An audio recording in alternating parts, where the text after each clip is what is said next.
Coming at you live from my home studio in beautiful La Puente, California. This is the All Dodgers podcast.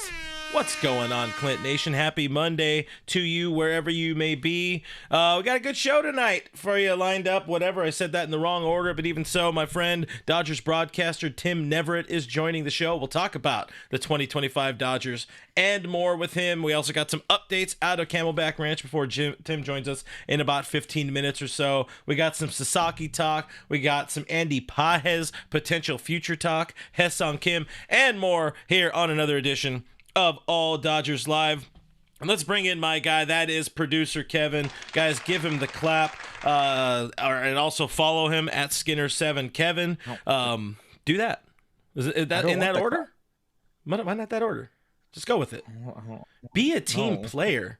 I'm sensing some real Rafael Devers energy from that side of the screen right here. Guys, sound off in the comments below. Let us know how you are feeling on this Monday. Let us know how you're feeling about the Dodgers, about your life. Let us know where you're representing your Dodgers fandom. All that kind of stuff here on the show. How are you feeling today, my guy?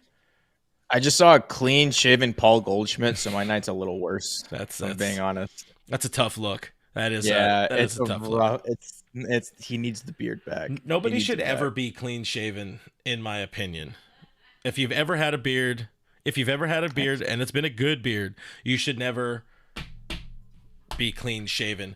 Kevin Uhas with the I just tuned in. Did I miss much? No. Not so much. We're just getting started. Started a couple minutes late. Should we thank people or should I tell people about Bet Online first? What are you thinking?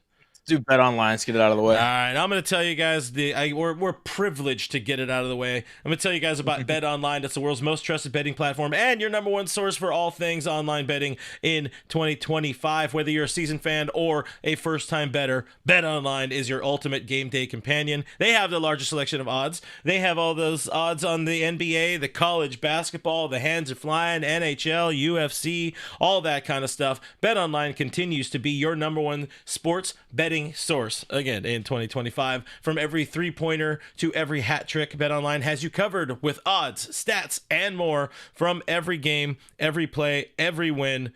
That's right, BetOnline. The game starts here, and now we're back, and we're going to tell you we did it. We did it, Reddit.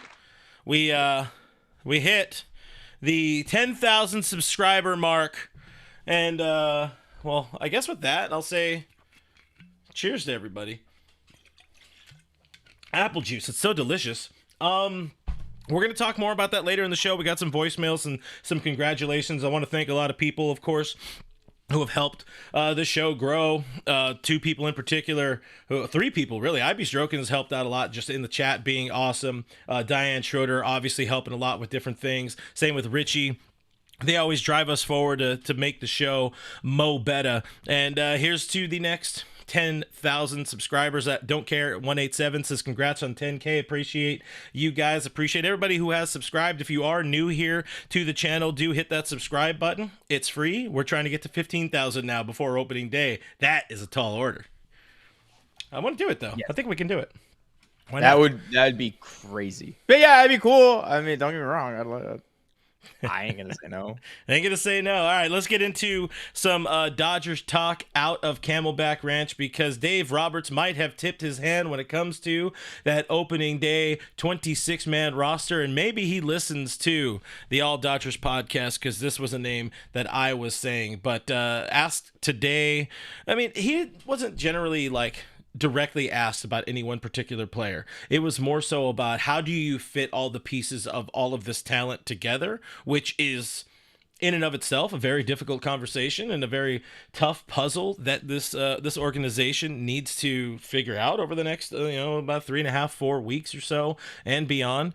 But again, he might have tipped his hand a little bit at which position player could be the odd man out on opening day, because when asked about, again, all of the names that are there in that clubhouse, he kind of singled out, in a way, two names, Andy Pages and James Outman. And James Outman, not at all a surprise. Not at all a surprise with that one. But the quote was, "My job is to make our guys stay on board with being ready when called upon, and knowing most important thing for this club is us winning baseball games." So if everybody's buying in, if everybody is understanding that maybe you need to take one at bat in the first half of the season and 250 in the second half, or you don't take any at bats, or you show up and fill a roster spot for one day, whatever it is that helps this team ultimately get back, to the World Series and ultimately win a second championship in a row. That's the goal. And if that means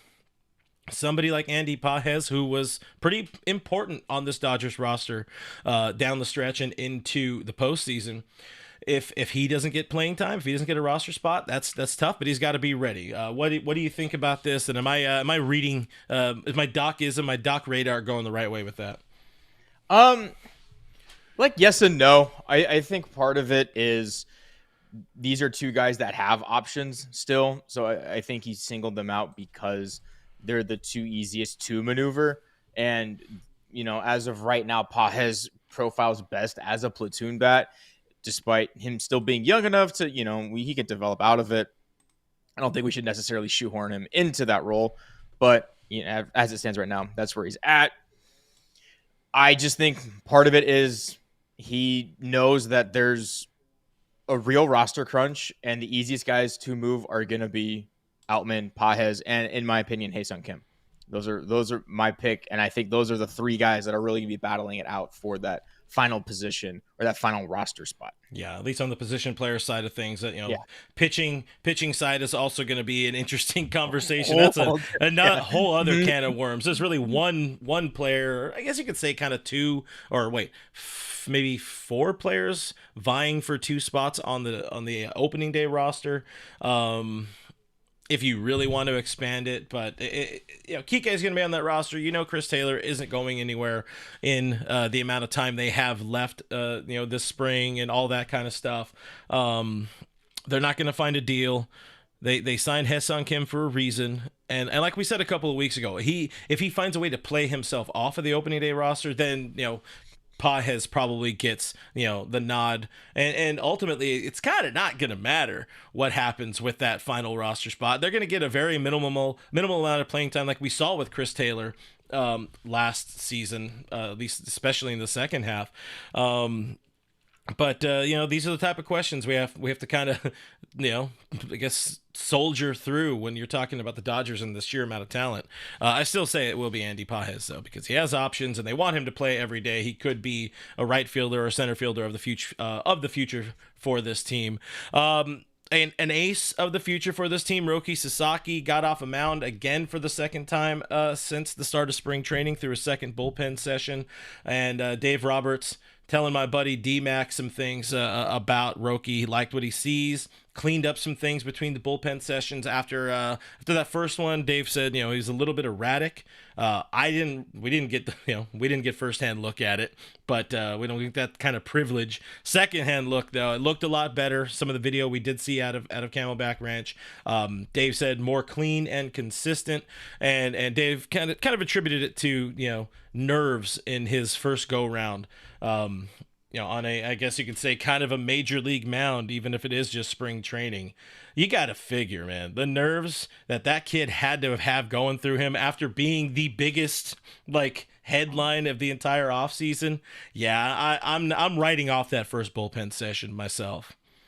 Yeah, as Cube say, big fish in a small pond. Not anymore. He's just another one of the guys. Yeah, it's not only is he having to deal with the massive amount of media that he wouldn't have to deal with potentially in another organization. There's a lot of expectations. It's also literally a different baseball. There's just a lot for him to get used to all at once. He's stateside now. There's a lot, and it's completely reasonable that he just couldn't, or he's just taking a little bit of time to adjust. I don't think anybody would fault him. Write it off. He'll be just fine. Even back to his playing days in NPB, control was never his calling card. It was just the stuff is nasty. Yoshinobu's control is much more his calling card. So, if I hear that Roki Sasaki's erratic, I kind of shrug it off. If you hear like Yoshinobu's erratic, then you kind of start worrying that something's a little wrong as my dog licks my foot. That I think that means your dog is excited for spring training.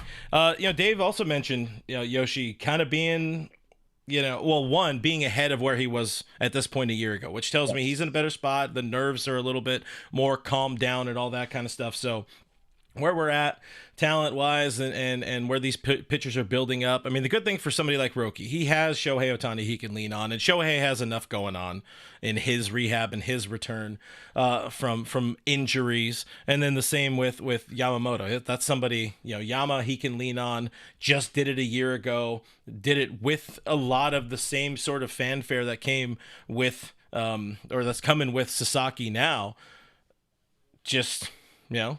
tune out the noise, have fun, get to know your teammates. And I imagine it being a lot more difficult, like on the pitching side of things, because at least like somebody like Hyeseong Kim, with Kim, he is a position player. He gets to hang with the boys. They get to have some fun out there on the field and that kind of stuff. So it's got to be a little bit more difficult on the starting pitching side to get better and get acclimated and kind of feel the vibes. That comes as the season goes along. Quickly, because I don't want to leave Tim waiting for too long, we do have a Hyeseong Kim update. As we expected, he is going to get a little bit of runway this spring training. As you noted, Kevin, the biggest concern you could argue is the ability or the potential ability to handle velocity. Pitchers throw a lot harder. Breaking news in Major League Baseball, but did get a glowing review from Aaron Bates. If you want to kind of share some thoughts from Beatty there real quick, let the people know what Aaron Bates had to say. Yeah, Bates, the Dodgers hitting coach, or one of them, says he has bat-to-ball skills, which is something that can't really be taught. He has the ingredients to be great. It's just kind of fine-tuning things. Obviously, he was a great player in Korea and has all the components, so it's just kind of making some tweaks here and there, all the while letting him play and play free mentally and put his best foot forward. Agreed. He makes a really good point. Having a bat-to-ball skill, like not having a gaping hole in your swing, is kind of the first hurdle. So he's at least got that, and he's going to have to get to a point where when he gets into the box, he's out of his own head. He can just sit there and just approach every at-bat pretty much the same way. I think a good person, and I'm not saying Hyeseong Kim will ever necessarily be this, but it's Freddie. Freddie, he knows, hey, I'm a lane hitter. I'm doing this. I'm looking for these exact things in every at-bat. Hyeseong Kim's going to have to get there with his mechanics and just getting used to the pitching. So I'm excited to see. He's like I said, he's my guy, my position player to watch for this spring, just to see, can he look comfortable? Dave, I like what Dave said. The glove plays now. The bat's going to be a little bit of a work in progress. Of course, the Dodgers, they have the talent. They have the people in the front office to be able to help this dude out. And if he's somebody that works out, hell yeah. If he doesn't work out, Dodgers are still in a very good spot with the amount of talent they have laying around in wait. Speaking of laying around in wait, we do have Tim Neverett waiting in the green room. So I do want to get one more thing out of the way before I do welcome Tim into the show. So guys, line up your comments for Mr. Tim Neverett, Dodgers broadcaster. But first, I do want to tell you about Underdog Fantasy. It's the easiest place to play all of your fantasy sports, and it's now proudly helping support us here at the All Dodgers podcast. If you guys are somebody who likes to make some picks on your favorite sports, Underdog Fantasy offers a unique approach to fantasy sports with a simple pick'em style format. So it's pretty easy to figure out. Even a dummy like me was able to figure it out. But here's how it works. You just pick higher or lower on between 2 and 8 players, and you can win 325 times your entry. That screen says 100x. With our show and our promo code, it's 325. Use that promo code all Dodgers, just all one word, over at Underdog Fantasy, and you can get a free pick and up to $1,000 in bonus cash, which, as I tell you all the time, is just as good as money.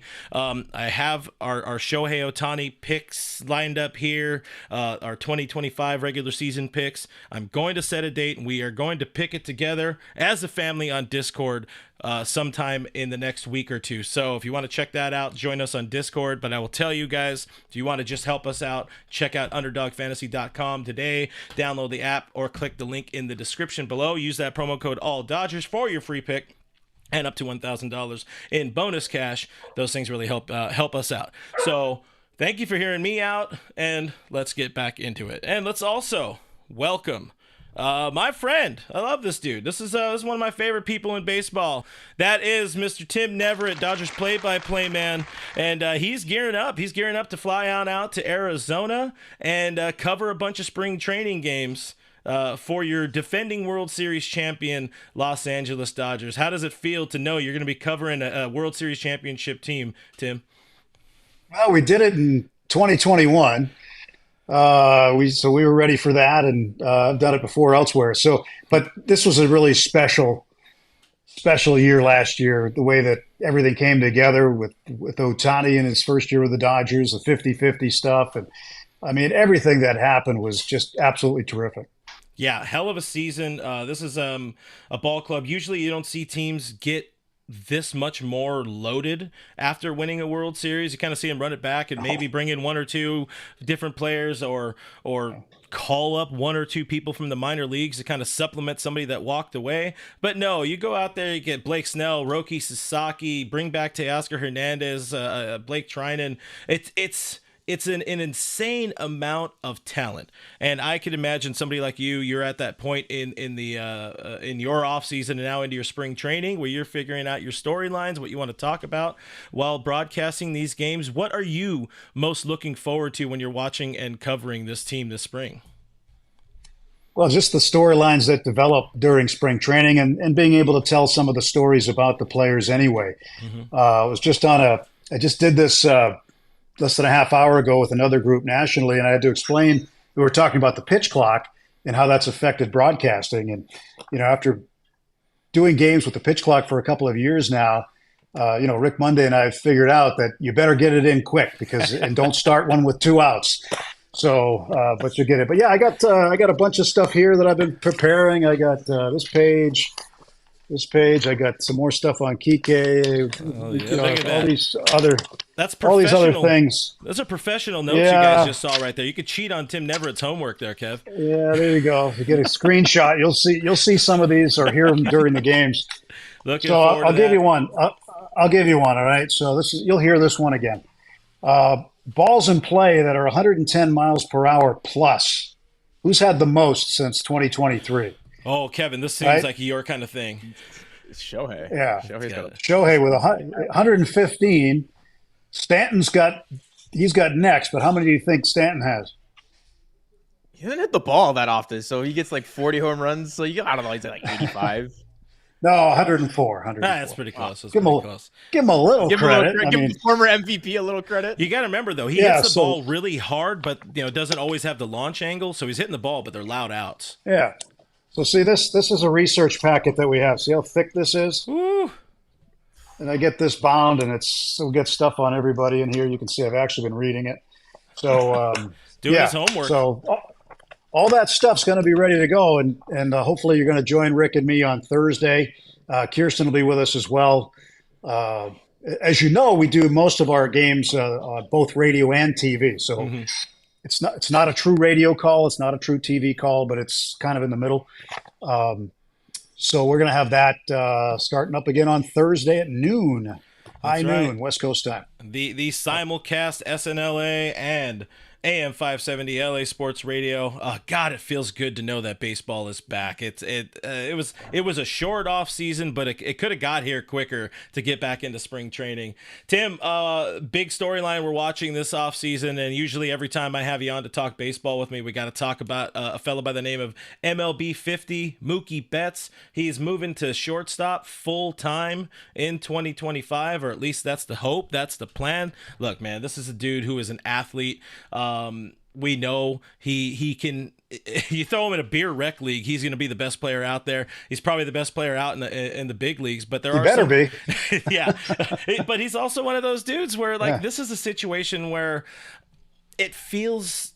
I don't know if it's difficult or tough, but to know that I mean, with all of the wealth of talent that the Dodgers have, you're putting your Gold Glove right fielder at shortstop, a position he hasn't played full time as a big leaguer. It seems like that's one of those things where if you're trying to kind of, I'm for it, but now I'm for it, I should say. Kevin will tell you otherwise, but it seems like something too. You can kind of raise your eyebrows. Like, the Dodgers really think it's an okay idea, or do they think it's the best idea to be experimenting with this now? But I know you're somebody who understands the athlete that Mookie Betts is, so I want you to tell people, just some of your observations of covering Mookie for, what is it, nine better or 8 of the last 9 years or something like that. Math isn't my forte. It's been a while since you've covered a lot of Mookie Betts, or since you've been covering Mookie Betts, or you have been covering Mookie Betts for a while. What can people expect seeing this dude as a full-time shortstop? And I also wonder, do you think age could be working against him a little bit in this transition to the position? When you watch him perform, you wouldn't think age was a factor. I mean, the thing is, he wants to beat your brains out in baseball. He wants to beat your brains out in pickleball. He wants to beat your brains out when he's bowling. If you play checkers and you happen to win, he's going to go back and figure out everything he can to beat you the next time. So that's just the competitor that he is. But he's a great athlete. A lot of people don't know this. Maybe some do, but when he was with the Red Sox, he was taking ground balls at shortstop and at third base almost every day. I mean, just early in the afternoon, he'd get there, get to the ballpark. I'd go do whatever I'm doing. I'd get to the booth, whatever time it was, 2:30, 3 o'clock, and there's Mookie taking ground balls. So I asked him one time, and the manager at the time was John Farrell. It was before Alex Cora. And I asked John one time, I said, why does he do that every day? Are you concerned that he might tweak his arm, or because it's a different throw from right field as it is, you're out here more from the infield position. So he says, nope. He goes, he wants to stay engaged in the game. It's a workout for him. He's athletic enough to handle it, and we want him to do it. It's kind of like when I used to see Clayton Kershaw out there taking ground balls and turning double plays on his off days at 3 o'clock in the afternoon. I'd be like, oh, no, don't do that. But it was fine because it's another throw from another distance, and it's a workout. And that's why these guys do it. They look at it as another way to continue to exercise different muscles. And but he's been taking ground balls in the infield forever. I think he'll do fine there. I mean, you win 6 Gold Gloves in right field. You say, hey, if it's not broken, don't fix it, right? There might be something to that, but he can still play shortstop. Nothing surprises me with him. If he goes out and does win himself a Gold Glove at shortstop, that would not shock me. I wouldn't be like, wow, that's tremendous. Yeah, it's rare, very rare to see a guy come in from the outfield and win a Gold Glove at 2 positions. There have been players who've done it. Yep. Not very many, though. And Mookie could join that group. But I think mostly what he's concerned with is winning back-to-back titles. That's the only thing he wants to do is win baseball games. He doesn't care at the end of the day who's hitting the home runs, who's driving in runs, who's scoring them, who's making plays. He wants to be in the middle of it, obviously, and he will be. But he doesn't care who does it as long as they all do it and they win. And we have another parade down Grand Avenue. He said he's trying to fill that hand with 5 rings and get 4 this year. Yeah, it's funny is that I was thinking about it, and Joe Kelly's not around, but Joe Kelly and Mookie and me, we all have the same jewelry collection. So I got to remind him of that when I see him in the next day or so. That, if you get another one, I got to get another one. So we've got the same jewelry collection, and now it is one. This year is one for the thumb, right? Yeah, I'll say before we throw to Kevin here, I remember you came into the studio at the old job and you brought your ring and you're gracious enough to let me wear it, and that thing it's a heavy mofo. That is a nice ring. I'm looking forward to seeing what the 24 ring looks like for sure. But Kevin, I think we got some commentary or some questions from the live stream audience as well. Yeah, Denny Cortez asked a really good question, and I think it would be remiss of us not to ask about your colleague, Charley Steiner, who missed a good portion of last year. We were, wondering if you have any updates or how he's doing, just in general, if you could provide a small glimpse into your colleague. Texted with Charley a couple of weeks ago was the last time. I know he was recently presented with a great award from the Southern California Sports Broadcasters Association. He received a Lifetime Achievement Award. He was able to make the luncheon that was in Toluca Lake. I was supposed to go and accept an award for Rick Monday, but I got a funny phone call the day before asking if I could go fill in on some Anaheim Ducks broadcasts, which I did. With Steve Carroll was a little sick, so I went and I did hockey for a week and a half. But that's all I know at this point about Charley. I know that he's optimistic about his health. I don't know any more at this point in time, but I did text with him a little bit a few weeks back, and I know that when we find out, you'll find out, because he is he's a good guy. He's a private guy too when it comes to that stuff. But I know we'll get some word. I'm hoping in the coming days as to what he's gonna what he's gonna be able to do with us this year. Yeah, I mean, we love having you on the radio and hearing the incredible, the award-winning broadcast team that does cover the World Series champion Dodgers. And it's not the same when we don't get to hear a bunch of Charley and Rick and all that. Obviously, you and Mo, people in the chat are loving, because you guys, you take people home from work. You know how it goes. It's you guys become. What is it? I forgot the word I'm looking for here, but you're their best friend. You don't know these people; they're your best friend, or however that goes. And it's an interesting perk or peak or whatever part of the job there. I wanted to shift gears a little bit on top of the chat giving us some information or giving us some questions and comments and all that. We did get a voicemail as well earlier from Seth Klein on our Discord. Seth has some questions for you, and then we'll kind of react, but you guys should be able to hear this. Hey, this is Seth Klein, longtime listener, first-time caller. I just want to congratulate Clint on reaching 10,000 subscribers. Way to go, man. And my question for Tim is, since you were with the Red Sox in 2018, you're in a unique position to kind of judge that team versus the team the Dodgers have built for 2025. If those two teams could face each other, who do you think would come out on top? Oh. Well, it'd be hard because... And I'll take my answer off the air. All right. Thank you, Seth. For calling. Yeah, that one. You got to be careful. You know who's writing the checks these days. Yeah, but it'd be hard because Mookie'd have to play for both teams. Yeah. So, in 18 Mookie, he won the MVP, right? Yep. So, 16, he should have won it. He finished just behind Mike Trout in 16. The Angels were in last place in the American League West while the Red Sox won the division. And I still say it does matter how your team does. So I think he should have won 2 American League MVPs. He was really close. Hey, no disrespect to Mike Trout. Great player. Yeah. But and he had a great year in 16. But to answer his question, boy, that's a tough one. Chris Sale was almost unhittable that year as a pitcher. He was incredible. Rick Porcello had a great year on the mound. Trying to think of some of the other ones. David Price was there as well in 18. I got his face right in my head here and drawing a blank. He was out in the bullpen. Funny story. If we have time, I could tell it. Yeah. But I've got to get his name. Joe Kelly was out there warming up side by side with him. He was the guy that came in game. No, he was the guy that came in Game 3 of the World Series. The game that lasted 7 hours and 20 minutes. Oh, Nate Eovaldi. Nate Eovaldi, yeah, thank you. So Eovaldi and Kelly are warming up late in Game 5. And before the game, Chris Sale had gone into Alex Cora's office and said, look, if you need me tonight, I'm ready. He goes, yeah, okay. Okay, Chris, sure, whatever you say. So then I went in and I did my pregame interview on radio with Alex Cora. And he tells me off the air, he says, yeah, Sale was just in here before you were.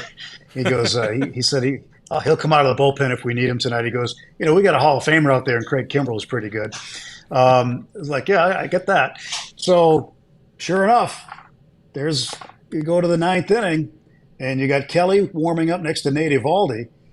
And then the stick figure of Chris Sale, I looked out I see him telling those guys to sit down. He walked out on his own, told those guys to sit down. He started warming up. Torey Lovullo was the bench coach. I'm pretty sure Torey was that year. If he wasn't, then I'm mistaken. But whoever the bench coach was, no, it wasn't Torey. It was whoever it was said something to Alex Cora and said, "Hey, you better look out there." And he goes, "Well, I guess Sale's coming in." and Manny Machado was the last batter, and Sale struck him out with one of the sickest sliders you'll ever see. And he walked right by Kimbrel on the way in to the game, and Kimbrel's standing there going, they didn't have him up. He wasn't ready to go. So Sale closed out. That's why Chris Sale closed out the World Series in 18. But the 18 team was really, really good. I mean, you look at what JD Martinez did that year. He had a great year. And then you had this guy that you haven't heard from before or since, who was the World Series MVP. Can you tell me who the World Series MVP was in 2018? Can you tell me? The myth, the legend, Steve Pearce? Steve Pearce, okay, from Fort something, Florida. Steve was the World Series MVP. He just was red hot. Mookie was amazing during the World Series. But to compare the two teams, the 25 Dodgers and the 18 Red Sox, I think I'd be better able to answer that one in September. But I mean, look, the pitching that the Dodgers are going into the season with, especially in the bullpen, it's crazy. I mean, to have to DFA Ryan Brazier, are you kidding? How deep do you have to be to have to DFA a guy like that, who's just a wonderful pitcher? We might see him the next, this week because the Cubs picked him up. Who knows? Maybe he pitches Thursday or Friday. We don't know. But I hate to see him go. I like Ryan a lot, and Ryan was a big contributor for the Dodgers out of the bullpen. Absolutely. Yeah, there was talk on a different Dodgers channel about if Ryan Brazier was potentially the best Dodger to ever be DFA'd, and I think he's got the argument for that. But piggybacking up what Seth said, you have been uniquely positioned with 3 World Series teams. Is there something that each of these teams have in common besides a starter closing out the game or the series in each one of them with Sale, Urias, and then Walker Buehler, obviously this year? Yeah. Or are they all their own unique, just atmosphere? Isn't that funny how that works, right? And who's the common denominator from the position player standpoint? It's Mookie. Yep. Okay. Pretty good. So, yeah. So this is I wouldn't quite say this is the Lincoln Kennedy coincidence, but it's weird to think that Mookie's been involved in all 3. Starters have come in to close him out, all 3. And watching Buehler, I loved what Buehler did, right? Holding his arms up, are you not entertained? I'll never forget the picture in my mind. And I wish him a lot of luck in Boston. I think they'll really like him there. But I think that, people always want to compare really good teams. And there's going to be a lot of teams in a lot of markets in the future trying to compare their good team to the 2024 and 2025 Dodgers. I mean, I think what the front office has done, and it's been, look, these guys are amazing. Ownership has made a commitment unlike any other in baseball, to say to the fans, hey, we're going to win. We're going to do whatever it takes to win. Yeah, we just won a World Series, but we want another one. Yeah. We want more after that. So they're trying to build in that area, and the Dodgers really are. When you talk to people around the game, I know people all around the game, and they say the same thing. I mean, the Dodgers are the blueprint. They're the blueprint everybody wants to have. Not everybody can do it the way the Dodgers do it. Dodgers have built this super roster, and when you look at what they've got in the minor leagues, even with having to trade away prospects to get good players, they're still one of the top farm systems in all of baseball. So, I mean, with the depth they have in pitching, I mean, just look at what Oklahoma City is probably going to end up with for a pitching rotation to start the season. I mean, and even with the position players, you might see some surprises there. Who knows how spring training plays out, but there might be some people with regular big league time who have to go to AAA. And just, again, it's going to show you the depth of the organization, that that management and ownership has built. And I think as a Dodger fan, you've got to be really happy about the prospects, not only of this year, but in years to come. I mean, when is this team going to lose again? That's what you have to ask yourself as a fan. And one thing that's interesting is, I have experience working in a market where we didn't win a lot of games, and that was Pittsburgh. We did make the playoffs 3 years in a row at one time, which was great. It was exciting. It was awesome. But we had a few years there that were pretty lean.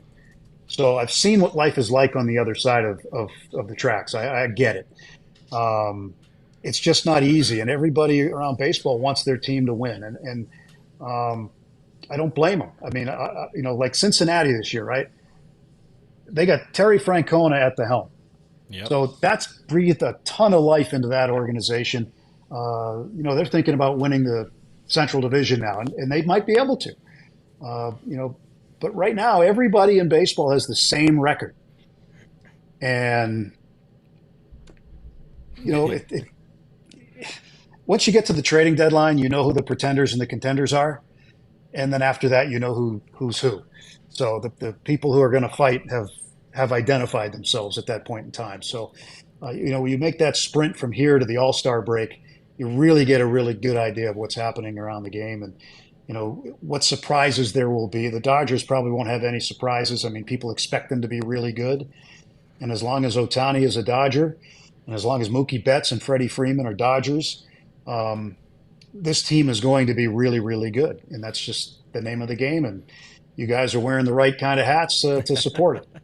You say every team right now has the same record, and not every team though has an extra starting five-man rotation, just maybe going to be in the bullpen, maybe going to be at AAA. The narrative, especially if you look at the Twitter feeds of 29 other fan bases, the Dodgers are ruining baseball this offseason and over the last couple of off seasons. And of course, you mentioned somebody, those Pirates teams. The way they were built, obviously it wasn't flashy, it wasn't with a lot of money. It shows you can do it a lot of different ways, but it also, seeing what the Dodgers are doing and knowing what other organizations can do. My co-host of my other podcast, you know her well, Alana Rizzo, would argue every team could spend money, maybe not like the Dodgers, but they could spend money. They're just kind of choosing not to. What's your take on the Dodgers ruining baseball against sort of the other organizations that maybe they're clutching their pearls a little bit more than Los Angeles is? Have you seen where the A's are playing this year? All right. Don't call them question, Sacramento. Do not call them Sacramento. You'll get in trouble. Even if I did, I won't be the first or last to do it. Yeah, that's fair. So, and who knows? They may end up there permanently. We'll see. I'll believe the Vegas thing when I see the stadium completed. So, and they haven't started on it yet. Anyway, Oof. And I've seen the lot, by the way. I've driven by the lot. I've seen it with my own two eyes. It's going to be a tiny ballpark if they build it. Really small. Anyway, what was the question? Oh, nobody's ruining baseball. The thing is, you have to look at the fact that the way baseball's set up, the Dodgers are doing things the way other teams hope to do them. Now look what the Red Sox just did with Alex Bregman. Okay, deferred money, right? They're deferring a lot of money to get him there. And you can't just say we're going to pay you this and not have the money. You have to have the money. That's the rule. If you defer $20 million, you got to have $20 million, and you can put it in an account and let the financial geniuses figure out how to make money off of that. And by the time you end up having to pay this person, you've already made your money on it. So it's not a bad thing for ownership, to be honest, depending on how the financial markets work out. But I think that the Dodgers aren't. I think the Dodgers are showing people how to do business, and I think that's what they're doing. They're not ruining anything. In fact, they're making it better because now you just saw the Red Sox, look at the Dodgers playbook, and that's how they got their big offseason signing. And I think you're going to see some other teams do it until we come down to the next collective bargaining agreement negotiations, and then we'll see what ownership and the union come up with at that time. But for now, this is all well within the rules, and everybody's playing within the rules, and I think the Dodgers are setting the tone. I think that more teams should want to do what the Dodgers are doing and not have to take your team out of a major league ballpark that you refuse to upgrade. And it's good for baseball when other teams are good. It's crazy. Yeah, It is. Yeah, it is good. I've And just got on the family A's, who's real quick, I'm sad. I'm sad for the A's fans. I really am. I think that's an awful situation that should never have been. Um, you know, but the good thing is, whenever we play the A's in spring training, I get great stories out of Rick Monday because Yep. he was the first Oakland A to hit a home run once they moved from Kansas City. So we always get the Oakland A's and Charley Finley stories out. The time he had to wear the white cleats for the first time and all those things. So that's a good thing about spring training. We get a lot of stories out of Rick. Yeah, I had family who had season tickets at O.co for years and years and years. So they're sad to see that team go. We have a $100 super chat from the Right Field Pavilion. He wants to say Tim Neverett is hands down my favorite Dodgers broadcaster. The guy calls a great game and has a great voice. # Go Dodgers. Got some fans in the chat for you, Tim. Thank you. That's unsurprising. Thank you. What's his name? That's the Right Field Pavilion right there. Oh, you said $100 what? So here on YouTube, they kind of thank you very much. I appreciate that. They kind of send you tips when you're doing these shows. They call them super chats here, and we have a phenomenal audience here who watches this show. The reason we just hit 10,000 subscribers on the channel, and Right Field Pavilion has been a phenomenal supporter, both just in being a good person, but also being a very giving person. And I agree, Tim Neverett's one of my absolute favorite people to talk Dodger baseball with as well. I already saw people saying in the chat as well. Like you just have the perfect voice for radio. You might have a future in this business, Tim. Well, thank you. I hope so. I hope I do. Interesting. You mentioned Right Field Pavilion. Actually, one of my nights off a few years ago, I actually took in a game from the Right Field Pavilion, and a friend of mine was in town, and he goes, I know it's your night off. Do you want to go to the game? I'm like, yeah, let's go. And so we didn't have tickets or anything. Or he did. I didn't. But we went and we sat in the Right Field Pavilion, and we took in a good portion of the game from out there. And it was nice because, it was funny because not a soul came up to me and said anything. This was when I was on television a lot more often, too. So I was like, am I doing the job? I mean, I'm in the middle of the pavilion, and no one came up and said, hey. But anyway, I enjoyed it out there. I really did. And one of the best seats, I think I was with you out there once, Clint. One of the best seats is out there in the outfield where they have the tables in the back. And if you have one of those table seats in the back under the cover, what a great seat. What a great seat to watch a baseball game. Our friend Richard Flores, he lives out in Devore, and he's a partial season ticket holder. He has him and his wife have tickets up there in section 303 left field pavilion, about very close to where we linked up at Dodger Stadium, and it's just a great view. I mean, what Janet Marie Smith did to that ball club and what they're doing now. Sorry, not the ball club, but the stadium and what they're doing now. I'm very intrigued because we're not going to be able to see any of it. Of course, you will be down. You could explore just about anywhere in the underbelly of Dodger Stadium, but how often? Not everywhere. Well, maybe not everywhere, but how often they don't do you want us hear everywhere. of organizations? You get some of these clubs aren't even spending $100 million on free agents in the offseason, let alone upgrading the facilities for not just the home team but also the visitors. I mean, what Mark Walter and the ownership for this Dodgers club do, it's truly remarkable, but it shows in top to bottom. Like you had mentioned earlier, prospects, they never run out of prospects. The amount of talent they have available on this roster. They got this dude Shohei Ohtani, who's playing for $2 million a year, by the way, wink wink.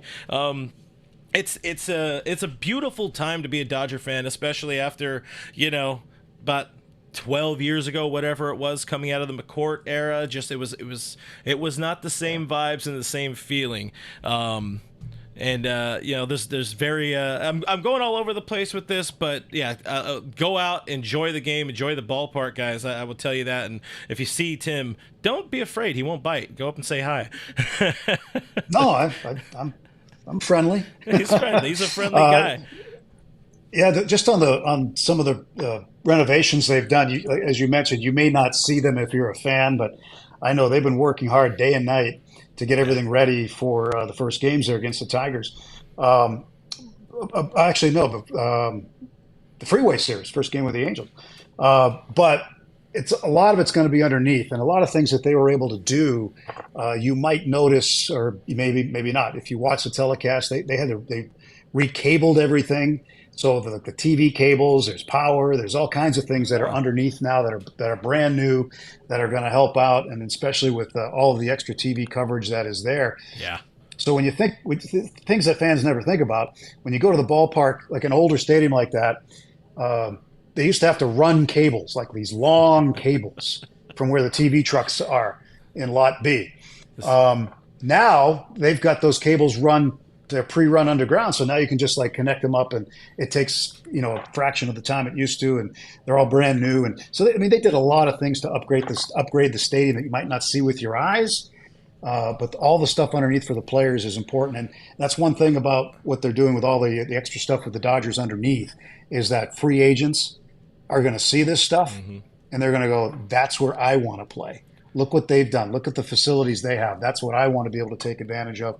So it has a lot of positive effects in a number of ways. Let's say on behalf of fans, I'm really hoping the Wi-Fi situation is better there all around the ballpark and service, because it's an older ballpark. It can be a bit of a challenge at times. We'll ask you a couple more and we'll let you get out of here. Appreciate the time with you guys. This Tim Neverett, you're going to be listening to him all spring training, long on radio, on TV, and of course all throughout the season. Hopefully back-to-back championship season for the Dodgers, and there's a big reason the Dodgers were able to hoist that championship flag and trophy in 2024, and that is Shohei Ohtani.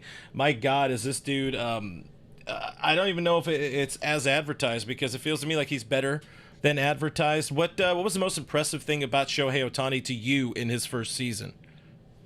How hard he hit the ball, as consistently. Seriously, I've never seen it before in baseball. I've never seen a guy as consistently hit the ball that hard.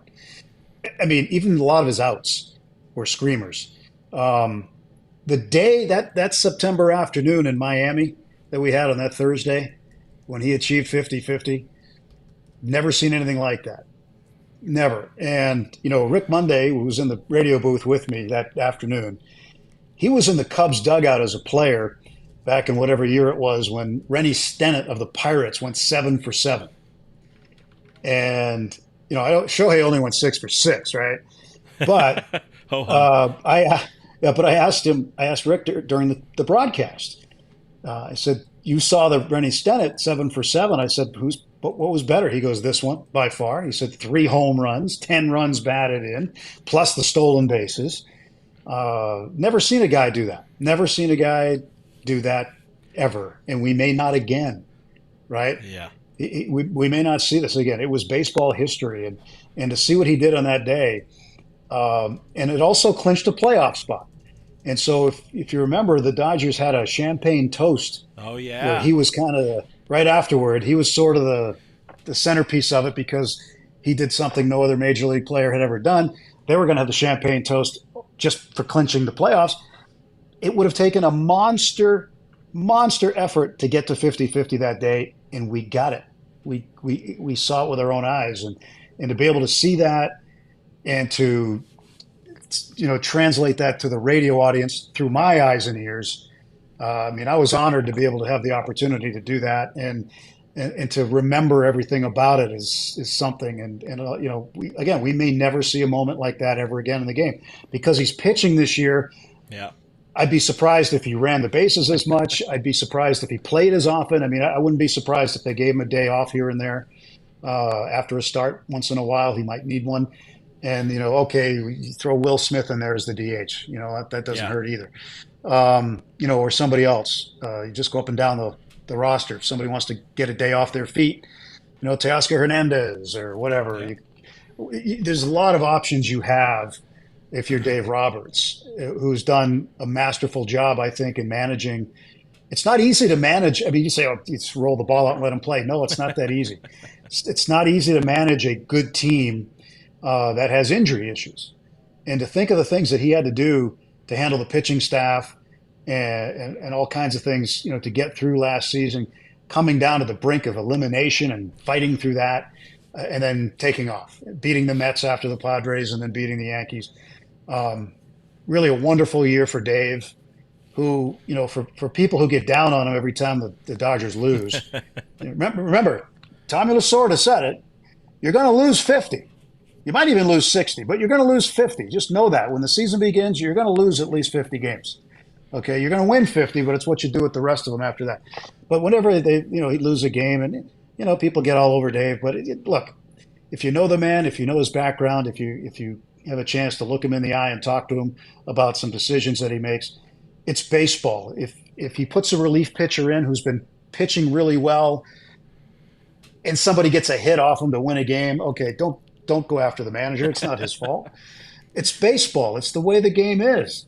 But I think Dave's one of the better managers in the game. When you talk to people around the game, you talk to players. Most of the time, a manager who's been in a job this long has lost his voice in the clubhouse. He has not. The players really respect him.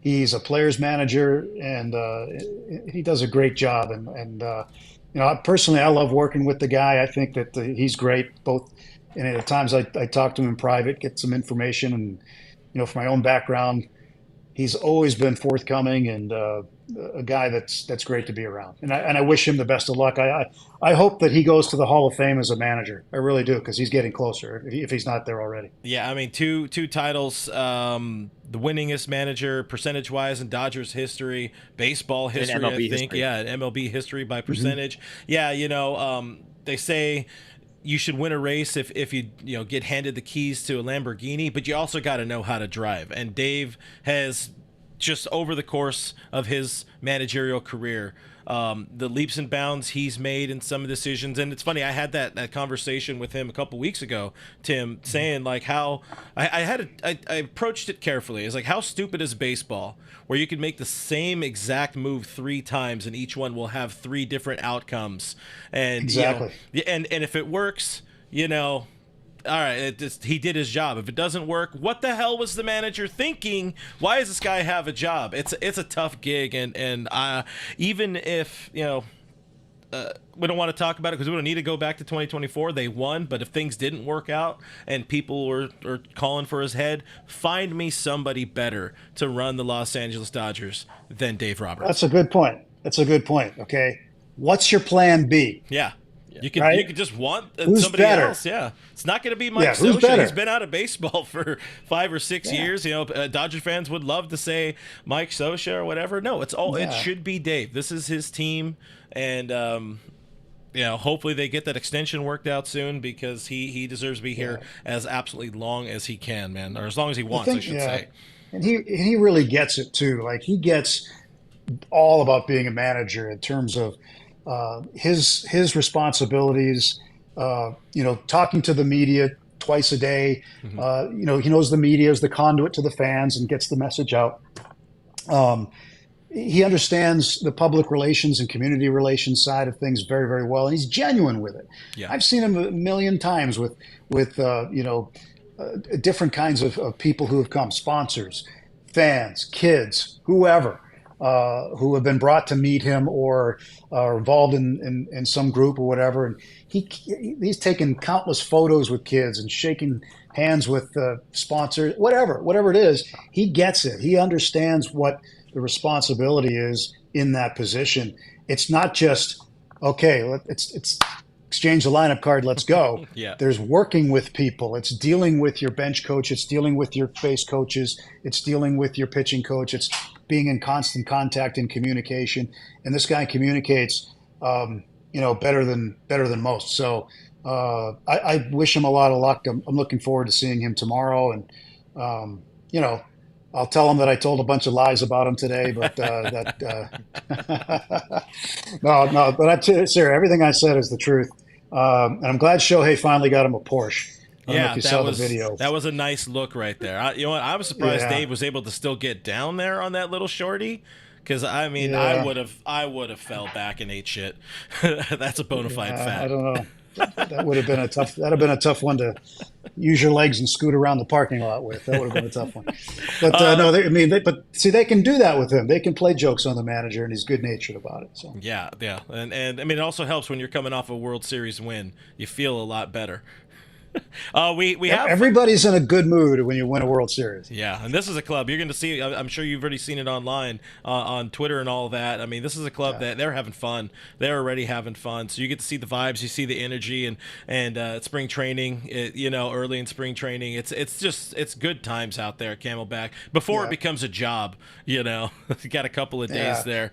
We do have one more voicemail. It's a hard hitting voicemail. I hope we're not taking too much of your time. Appreciate the time so far, Tim. But Richie had a hard-hitting question for you, so we're going to play Richie here. Well, hey, Tim. Happy Monday to you. Are the Dodger dogs Richie. in the press box better than the ones that you buy in the stadium itself? And what are your top 5 most hostile road venues that the Dodgers visit every year? See ya. Well, so the first, Dodger dogs, the first, that's the most important question. Everybody wants to know that.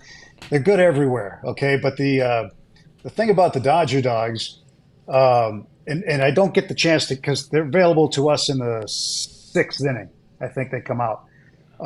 So the writers are the ones who can really tell you if they're, what the deal is. But I do know this: during the 2018 World Series, when I was with Boston, my partner and I, for the 3 games 3, 4, and 5, we ate nothing but Dodger dogs for 3 straight nights. So like the first night it was just ketchup. The next night it was chili and cheese, and that they give you that option there. They still do. It's pretty good. That was one of my favorites, and I think the next one I just went with cheese or something. But we had three nights, 3 Dodger dog meals, and 3 different ways to make them. We were just trying to have some sort of variety with the Dodger dogs. So I know that's really, really important, but I think they're really good anywhere you get them. And so they're the same in the press box as they are wherever you get your Dodger dogs, that's for sure. What was the other question? The other question, what was the top 5 venues? What was it again, Kev? Most hostile. Most hostile venues. Hostile? Yeah. Most hostile venue. That is covering the Dodgers, of course. Well, they don't like the Dodgers all that much in San Francisco or in San Diego these days. So, although people are generally nice, they're nicer.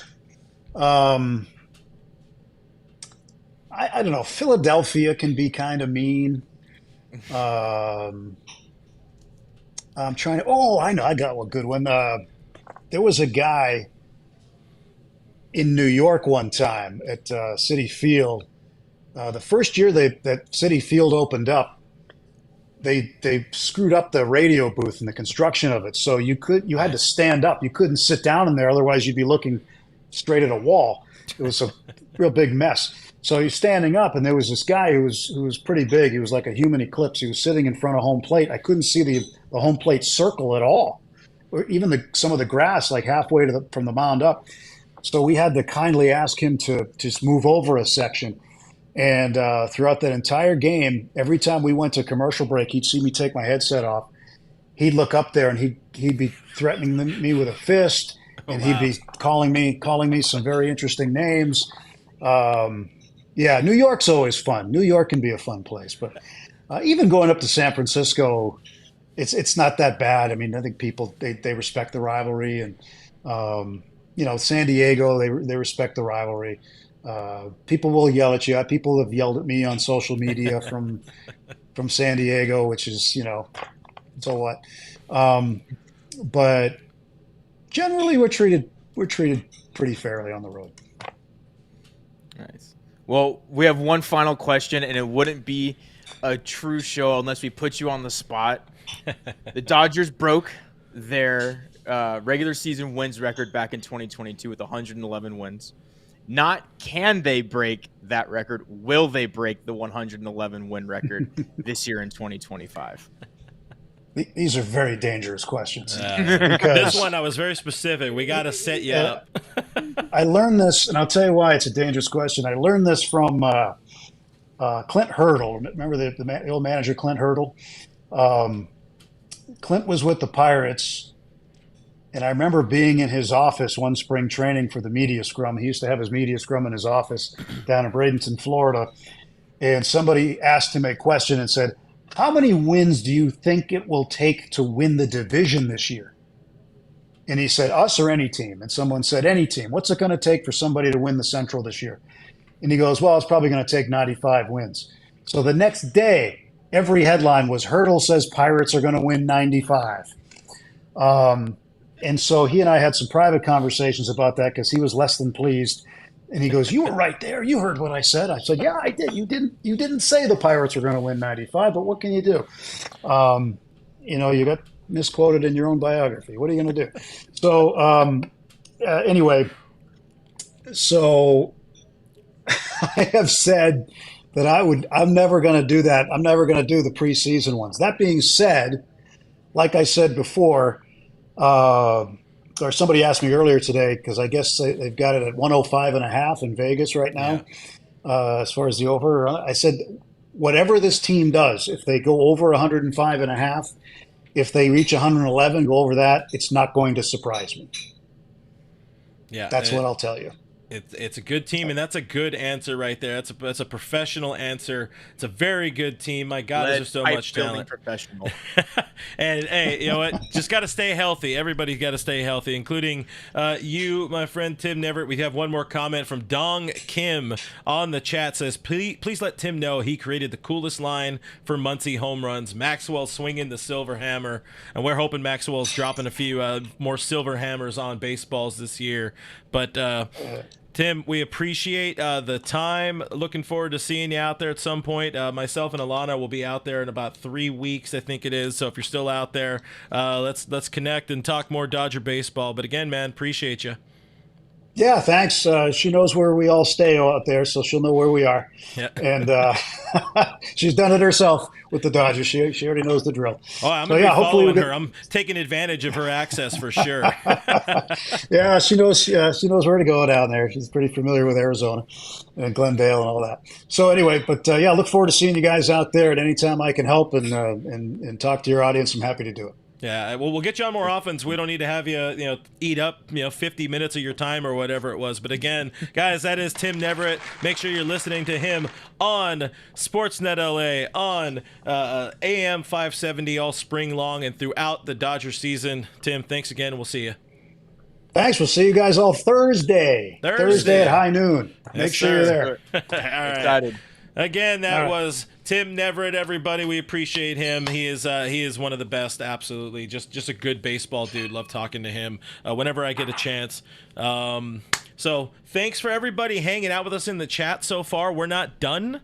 We're not done here, of course. It's going to be a longer show because it is a little bit of a 10K celebration show. We saw the chat going off. Thank you guys so much so far for hanging out with us. Thank you for the super chats. A lot of people dropped in, and a lot of love to our friend, the Right Field Pavilion, for the $100 super chat. You are the man or the woman, whatever. You are the person. You are my favorite pavilion. You're the seating. You are my favorite pavilion. I tell you what. Joseph Angel, earlier we got a $10 super chat saying congrats on 10K. Clint and Kevin, the Otani and Betts of non-pro player pro player podcasters. So I distracted myself by clicking it, and then I looked over here to make sure the spacing was right. So thank you to Joseph. We got Paul J Vlogs with the $4.99 super chat asking about the batting order. No, let's touch on that one in a second. Our friend Swellin' Sausage, why are Japanese balls different than our balls? Phrasing. Sausage. I gave him a real answer in the chat too. I want to believe that it wasn't so juvenile. Hey guys, go check out the chat replay. Richie Flores with $4.99 super chat. Thank you very much, Richie. He says, here's my spring training update. Pajes can't catch a cold. Trade CT3 and Outman for a 6-pack of beer, and I still hate the Dodger Stadium parking lot. You know, and I got to hit the lasers, by the way, for all the super chats and all the love here so far in the chat. Here's an important question as well. Seth Klein, who eats ketchup on a Dodger dog? I'm not against the ketchup on a Dodger dog. Yeah, thank you. Give me mustard and ketchup, little bit of relish, and you got to go hard on the onions, though. Like, I got to have my onions on there. Here's my lukewarm take. Hot dogs suck, so if ketchups just make them that much more edible, just give me ketchup. That is fair. You know what? There are only two good hot dogs: Costco and a spicy bite at 7-Eleven. That's it. I've never had a Costco hot dog. I gas station food, convenience store food scares the crap out of me. Oh, la-ti-da. Yeah. Sorry, I don't like diarrhea. I'm Kevin. That's what you sound like right now. I decided. And again, we'll put that up there because we are the best non-pro player podcasters. That needs to be a shirt now. Oh, God. But Paul J. With the 499, thank you very much. And how about that batting order? I like Mookie, Freddie, Teo, Shohei. Let Ohtani eat with men on board. Strikes out too much to lead off, get those ribbies. I can't envision a world where they don't have Shohei Ohtani leading off for this team. I really don't. It worked. Why break don't fix what ain't broken. That's the way the expression goes. Give me Shohei, Mookie, Freddie, Teo, and give me all of them healthy for the entirety of the season, and good things are going to happen, just like they did in 24. I don't hate the idea of changing some things up. I think they should be open to keeping, if they need to, if there's a reason to shake the lineup up at some point. I hope Dave is open to it, but I like what we had. Yeah. The lineup barely matters. It matters the first time through the order, and then it just doesn't matter at all. So lineup questions are always kind of, you just kind of take them with a grain of salt. I think unfortunately Mookie's kind of a victim of not being Shohei Ohtani. Mookie was incredible with men on base last year.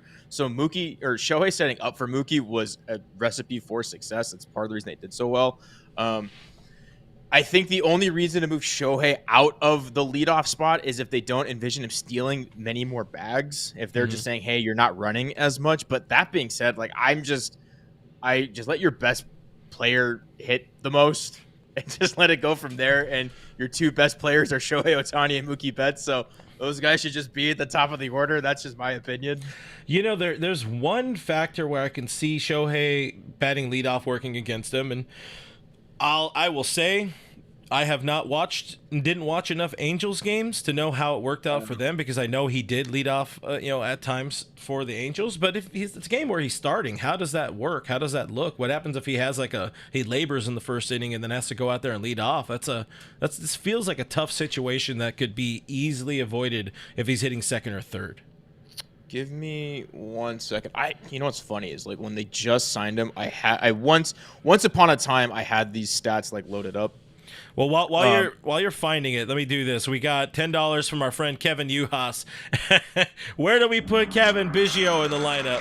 Hey, that's World Series championship ring holding Kevin Biggio, along with Nick Ahmed and what's his name? What the hell was the outfielder that was with us for one game? The former Mariner, I think. I can't remember his name right now. You guys know what I'm talking about. And you know why I'm not saying it the way that would make it a lot easier for everybody to remember. Manuel Margot? No, he wasn't. He was spring training. Some with the T. Anyways, did you find the numbers you were looking for? Yeah, so I don't have it to exclude last year. So he has 153 games batting leadoff. I think he started batting leadoff 2 months. So if you subtract out, let's say 100 of these games or something like that, let's say he's got 80 games outside of this. Anyway, he has a 1.0 OPS batting first, and he has a 1.0 OPS batting second. He has the majority of his at-bats batting second or third. He most recently accrued his most amount hitting leadoff last year, but he's just as good hitting first or second. I don't think his pitching really impacted it much at all. When he was batting third or fourth, he dropped to an 856 and an 887 OPS respectively. So if he's hitting in the first inning, that's his best spot. I don't think even when he was pitching it mattered. He doesn't seem like the kind of guy where he'll let that bother him. So. Yeah. And also the name I was thinking of, and I had remembered it when you were talking. Trammell? I remembered it, and then I put it was Taylor Trammell. That's what. Let's go. I remembered it too. That's what I was saying. Anthony Keene says, friend of the show. I know Keene has been a member on the show. Oh, I missed that part as well. I think our friend IB Stroken also gifted 5 memberships to the channel. Thank you very much. As always, IB Stroken. If you guys picked up one of those memberships, you do get access to our Discord server. So you should have got some information on how to contact me so I can get you added to our Discord server. If you guys didn't get gifted or didn't get one of those gifts, YouTube memberships, but you want to join the Discord server, check out our Patreon, patreon.com/realfrg, or click the join button here on YouTube. It's $5 a month. You do get to support independent baseball and Dodgers coverage here on the internet. And with that, you also get access to our Discord server where we're talking Dodger baseball all day long. We also celebrated 10K in the Discord earlier as well. A bunch of great people hanging out in that chat. So again, check it out. Links are in the description below. Ellis Sheva Jones asking me in the chat, or asking us as well, but I think mainly me about being at spring training, saying she'd love to meet us. I will be out at spring training. I'm going to be there March 9th through 16th, so I'll be there for a week. Alana and I are interviewing Dave Roberts along with other Dodgers players on the 10th, so we will be very busy, but we'll be out there. We'll be having a good time watching Dodgers, catching Dodgers baseball, and I'll be there drinking with my buddies the second half of the trip and watching a bunch of Dodger baseball. Holy shit. I see what you're doing there. See what you're doing. We're hitting the lasers. We're hitting the buttons. That is another $100 super chat from our friend, the Right Field Pavilion. My sweet lord said, I've been busy lately and didn't notice you cracked 10K subs. Congrats, my guys. To answer the question earlier, I'm a dude. Now we know for sure. Right Field Pavilion confirmed is both a bench and a dude.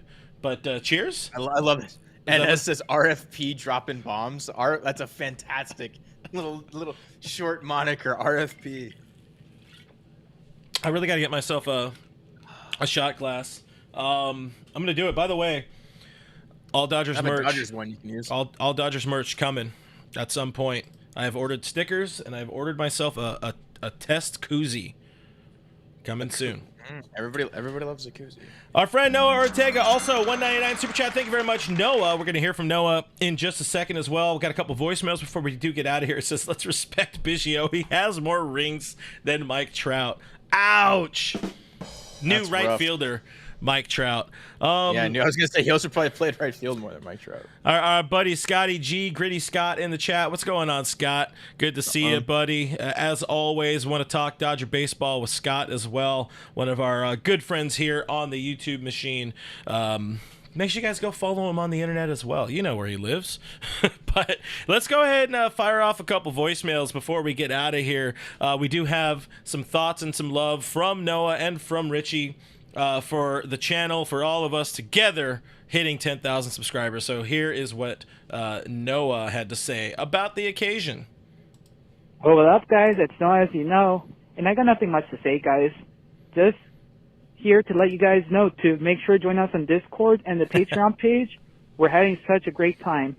Whenever I'm having a down time or down day, I always got the Discord to rebound and remind me of what we have coming up, whether it's Roki, Tanner Scott, and the Dodgers producing, or whether it's a great and fun time. Plus, you might learn a thing or two and even become friends. It's a great time in there. Make sure to join us, guys. Synergy. And make sure that you enjoy the tears and drink the tears of those Pobre fans or the Padre fans, and enjoy the agony of those Giant fans given their giant failure. And make sure to watch those Diamondbacks fall back a bit and somehow lose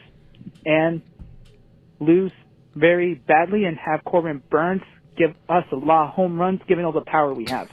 So enjoy their torture, guys. And with that being said, fuck Fernando Tatis, fuck Manny Machado, fuck the Dodger Stadium parking lot, and for the love of God, fuck the Ghost Runner. See ya. And now officially demonetized, but don't worry, the Right Field Pavilion is taking care of the monetization today. Well, I mean, also a lot of people hanging out, and I don't think it works like that. It's just funny to say demonetized, but appreciate Noah calling in and also doing his part to promote the Discord. See, this is how much fun these people have in the chat. They want you guys to join us on Discord, and do it, join us. It's fun. We'll make it worth your time. Let's go ahead and hear from our. Play with us, Danny. Sorry, no, I was. I got you. It was a good impression too. It was very spooky. Let's go ahead and listen to Richie. Wait, go ahead. I was gonna say I've been told I sound like a prepubescent girl.